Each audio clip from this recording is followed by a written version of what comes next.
ფранცუზურ ენაში სათქმელი პირდაპირ თქვათ და იყოთ ძალიან მკაფიო და გასაგები, აუცილებლად უნდა უყუროთ ამ ვიდეოს.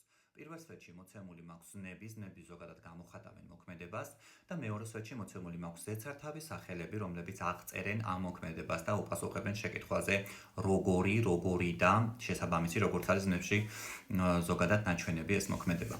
პირველი სვეტის პირველი ზნა არის hear მოსმენა, გაგონება.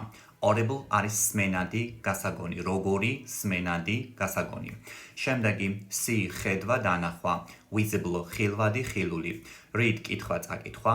Legible კითხვადი, გარკვეულად დაწერილი. Measure გაზომვა. Quantifiable გაზომვადი, რაოდენობის დასადგენად შესაძლებელი. Carry ტარება. Portable პორტატული, ხელით ადვილად სატარებელი.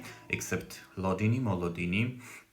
Predictable მოსალოდნელი, წინასწარ მისახვედრი და შემდეგი არის eat ჭამა, edible or eatable საჭმელად ვარგისი. Edible-სა და eatable შორის განსხვავება არის ის, რომ edible არის უფრო ფორმალური ინგლისური, eatable არის უფრო არაფორმალური ინგლისური. მოკლედ, ეს ძალიან მნიშვნელოვანი საკითხია, არ დაგვაუწყდეს ამ ინფორმაციის კარგად დამუშავება. მოვეწონოთ ვიდეო და გამოვიწეროთ გვერდი აუცილებლად.